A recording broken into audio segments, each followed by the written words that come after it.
Hello, everybody. Welcome to another exciting episode of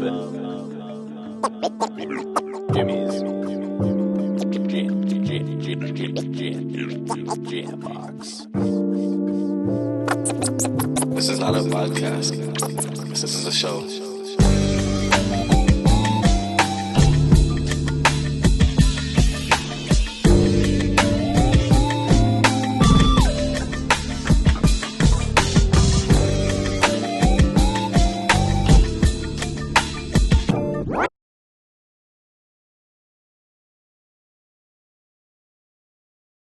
Hello, everybody. Welcome to a very exciting episode of Jimmy's Jam Box. We are live at Feed the People Fest Volume 1. Shout out to Born Dead Entertainment and Jason B. for putting this on. We are super happy to be here, and we're super excited for you to meet today's guests. But before we do, as always, make sure to like, subscribe, push all the buttons, do all the things. You know, I don't know where they are, but you do, and I trust you. And that being said, let's go ahead and meet today's guest. My name is Young Wolf. Thank you guys for having me today on the show. I'm very excited. I'm a rapper and an artist from Tacoma, Washington. Hell yeah. Tell us, get into a little bit more about what you do. So I'm an artist. I don't like to just say rapper because I can do anything, you know. I don't want to limit myself to just one genre or one thing. Like, I recently picked up the guitar. I'm learning the guitar. I'm trying to make a band now, too. Is that your first instrument?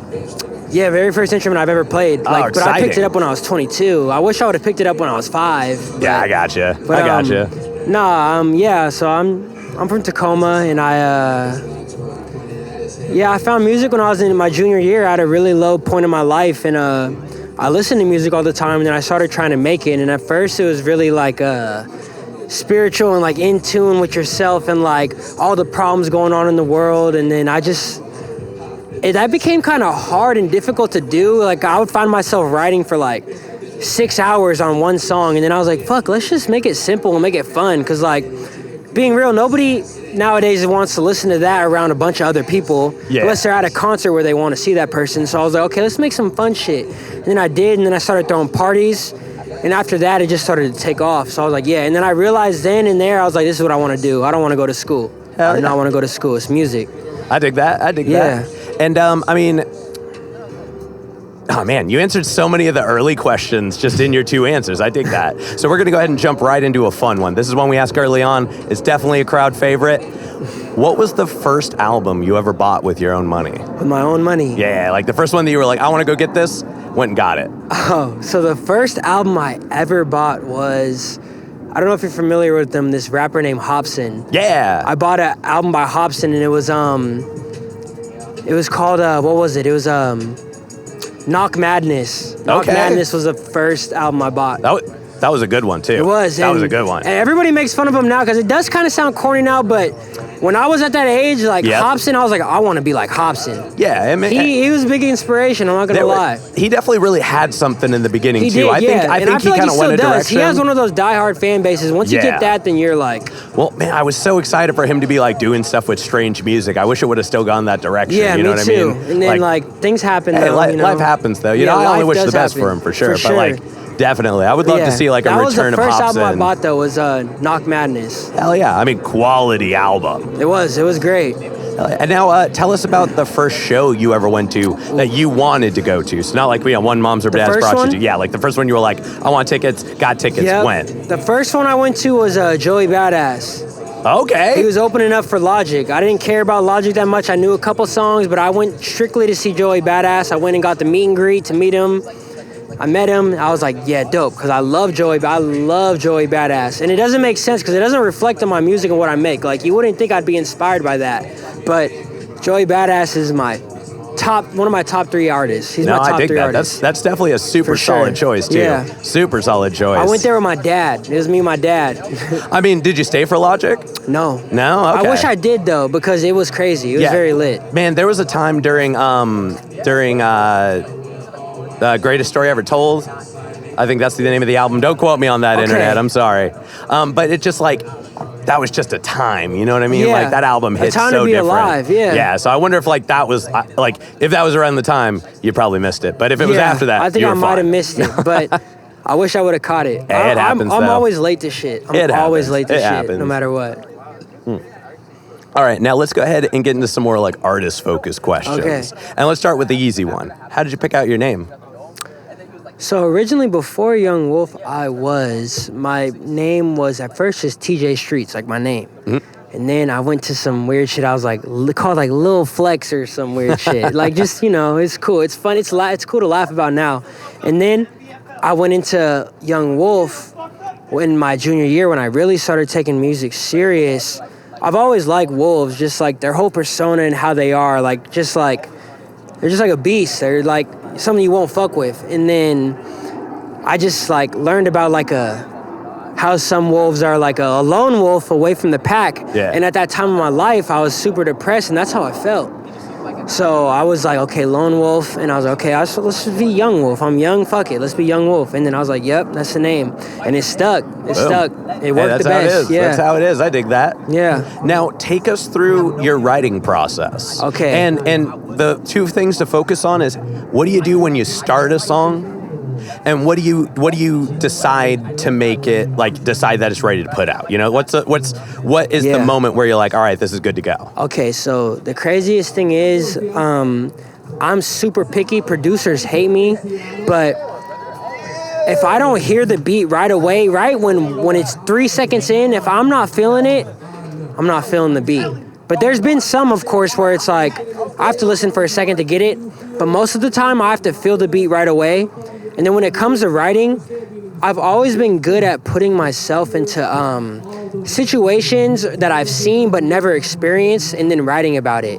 And I've had friends that have been big, whatever you would want to call like a druggie or something, doing a lot of drugs. And I've found myself listening to a beat, and I'm like, okay, let me write from their perspective, and I can step into their shoes, almost to the point to where someone would look at me and be concerned about me and the way I'm living. That's how much I get into it. But I've had my fair share with it, but I've just always been good. I'd say the best thing about my writing process is putting myself in someone else's shoes. Yeah. Almost as if I've already made it, but I haven't made it yet, if that makes sense. Yeah, I dig that. Talk about shit I ain't experienced yet, but that shit sounds so real to where I done did it a million times. Like, damn, he's cool. Like, Hell yeah, I could dig that. But then also at times, I also am good at just writing about things that I have been through and like emotional. I don't know what it is. I'm a lovesick person, but I always go through some heartbreaks. I don't know what the fuck it is. I always get I always get fucked over for some reason. But nah, I feel you. Well, hey, I mean, I'm good you're at still writing young. about You got that. time. Yeah, I'm still learning. Well, I mean, it's cool that you can write from a perspective of feeling too. You know what I mean? Like putting something out there that's like an emotion. Yeah. Yeah, I dig that. Now, this one's kind of a more broad stroke question for your music. Okay. But out of your entire discography, which track do you think represents you best? Ooh, I've never been asked. That's crazy. So I've dropped 5 albums within 4 or 5 years. So I have a track titled Teen Spirit, and that one really connects to me because I had a whole album called Teen Spirit, and of course it was paying homage to Nirvana. With I thought it was Teen Wolf. Nah, Teen Spirit as in smells like Teen Spirit, and Nevermind the album, and the song was just about this girl, a girl I never even met. It was a story once again I made up, but I just felt it because that's how I felt. But it was about this girl that you like a lot, and you feel like you love her, but then it's the same feelings are reciprocated to you, so you almost feel confused on what you want to do. And that song really made me feel like I almost feel like some points, I listened to it. I was talking to my homie Noah the other day. I listened to it and I was like, how do I top this song writing wise? Because it was so good. But then, that song hits me in the heart every time. Every time. Hell yeah. Well, every single time. Y'all should definitely go check it out for sure. Yes. For sure. Now, tell us about either your most favorite, or if you have too many favorites, because some people definitely do, the wildest show you've ever performed at. Or if you've got one for both, go for both. The wildest show I performed at was one of my first ones on my 18th birthday party. When I was telling you about the parties I started throwing, we threw a birthday party for me and we promoted it, me performing, a couple of my other homies rapping, performing. And then I remember we were in a garage. They had almost like a little bit smaller than this, probably about half this size, but her dad had a garage like that and about half the height.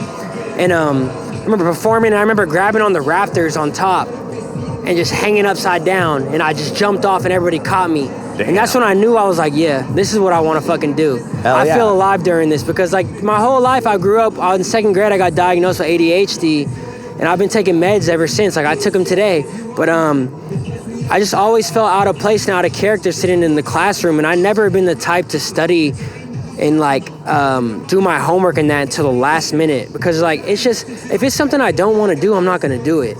Like my SAT on the essay, I bombed the essay because I wrote about what I wanted to write about instead of what the topic was. Like, I'm not going to let someone hold me to what they want me to do because I know I'm worth more than that and I'm not like everybody else. So I got you. That's a really powerful stance on that. Yeah. It's good to know yourself in that way. You know what I mean?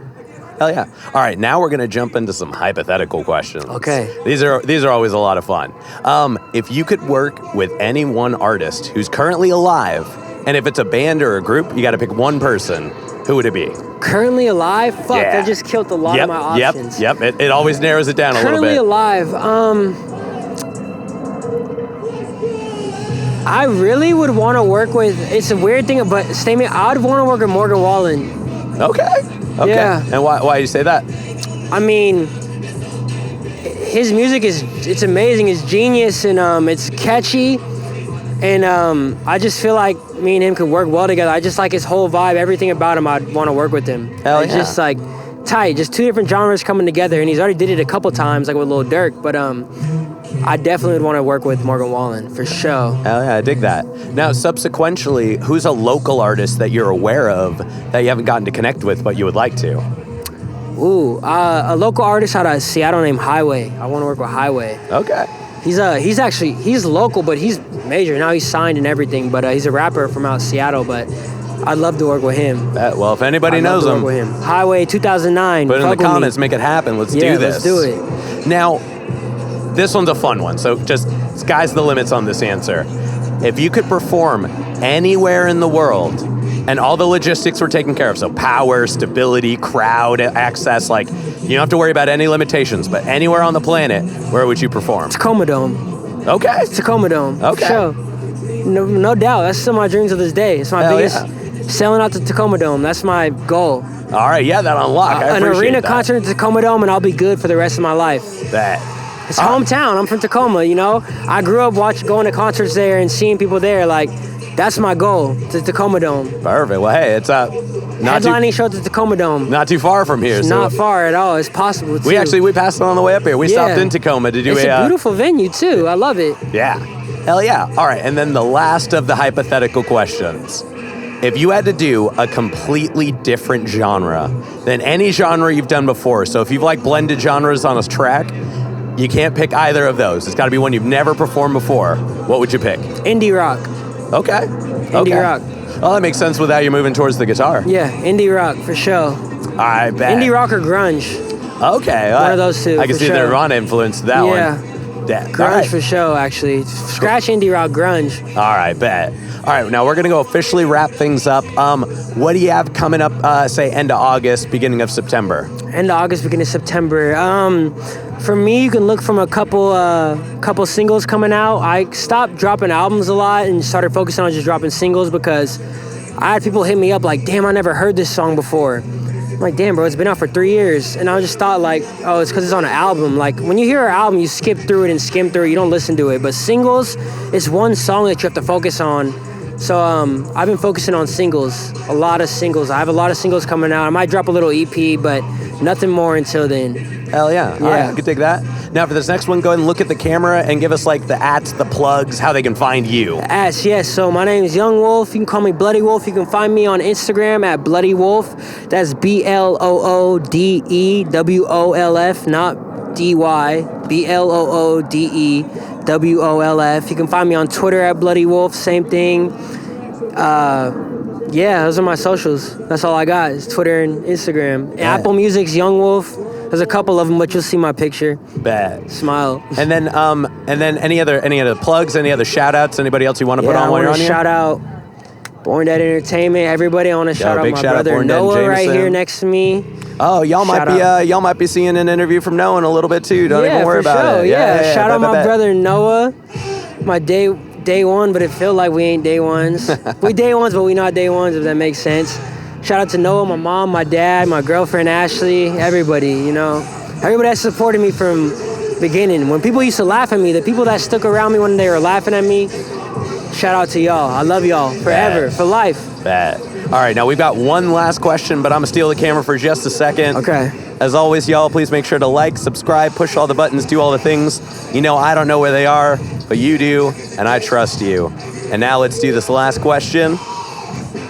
What is your guilty pleasure song? My guilty pleasure song? Fuck. Can I look at my phone real quick? Yeah, go for it. It's... Nah, I already said something about Morgan Wallen. It did, yeah.